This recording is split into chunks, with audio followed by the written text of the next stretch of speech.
Ini adalah iPad Pro dan iPad Pro ini mungkin mirip iPad Pro yang pernah anda nampak, tapi ini adalah iPad Pro yang terbaru daripada Apple yang dikuasakan oleh chipset M2. Okey. So dalam video ni saya nak sharekan pendapat saya dan juga ada tetamu khas yang juga akan kongsikan pengalaman dia menggunakan iPad Pro M2 ini. Jom.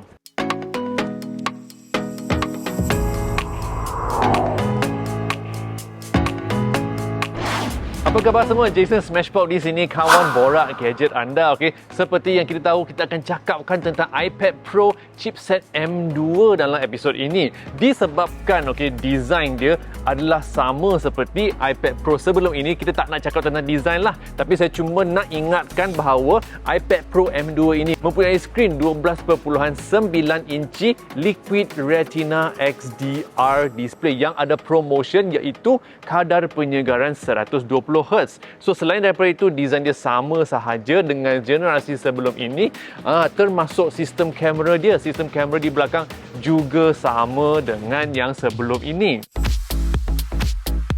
So untuk sistem kamera dia, kamera utama 12 megapiksel dan kamera kantor luas 10 megapiksel. Tapi of course bila kita menggunakan iPad Pro, tujuannya adalah bukan untuk mengambil gambar. Okay, so kamera adalah priority yang rendah sedikit. Okay, tapi dalam video ni saya nak sharekan pengalaman saya dalam performasi ataupun prestasi iPad Pro M2 ini.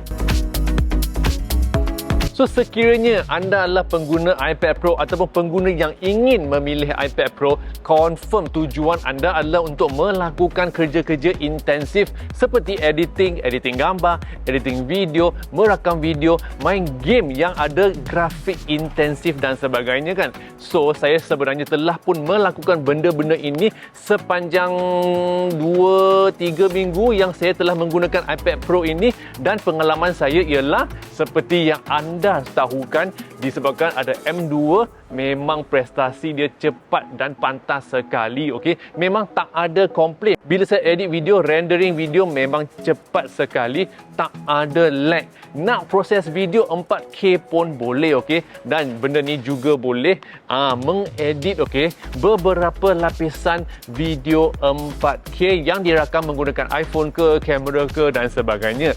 So jika anda nak menggunakan iPad Pro M2 ini untuk merakam video, confirm boleh, tak ada risau, tak ada ragu-ragu sebab M2 ni chip dia lebih hebat daripada M1 yang mungkin ada di dalam MacBook Pro ataupun MacBook Air yang ada di pasaran sekarang.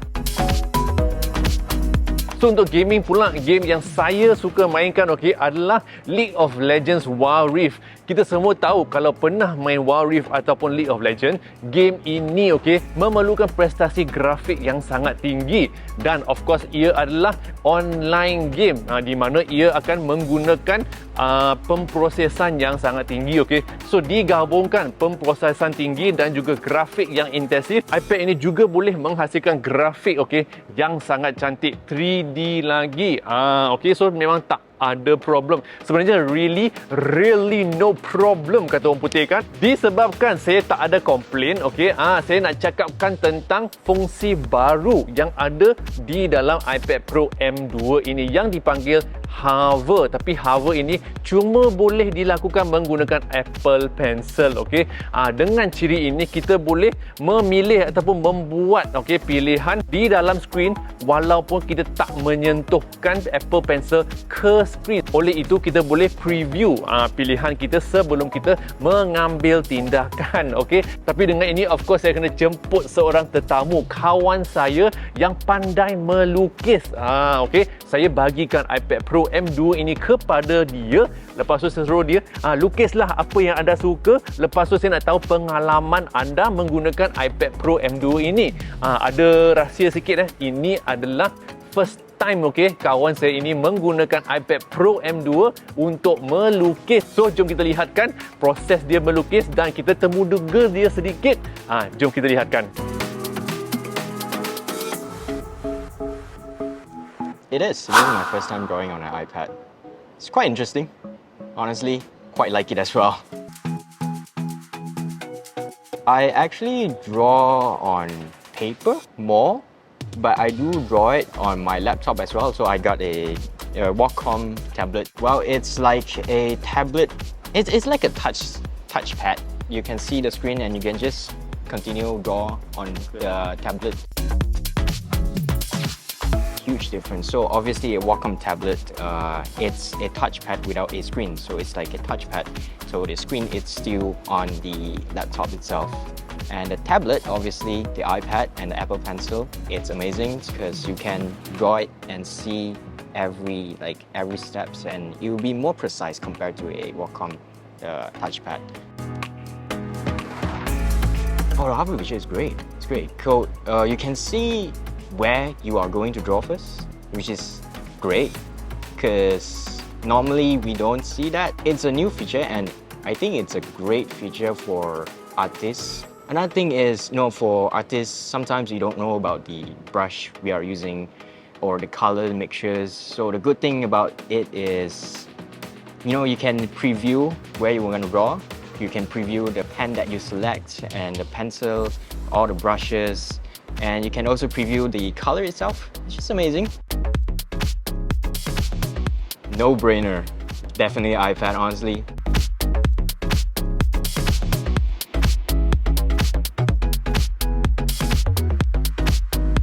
Nampak tak untuk orang-orang yang suka melukis atau menggunakan skrin ini dengan efektif, memang sukakan iPad Pro ini. Memang dia pun tak ada komplain hebatlah benda ni. So untuk siapa-siapa yang nak belikan benda ni, sebenarnya harga dia lebih kurang 3899 untuk saiz 11 inci dan 5399 untuk saiz 12.9 inci. Dan of course bila anda nak beli iPad Pro ini, kenalah juga beli Magic Keyboard, sebab dengan Magic Keyboard kita boleh gunakan skrin ini secara landscape untuk membuat kerja-kerja harian dan sebagainya. Dan selepas itu jangan lupa beli Apple Pencil. Kalau tak ada Apple Pencil, macam mana kita nak lukis kan?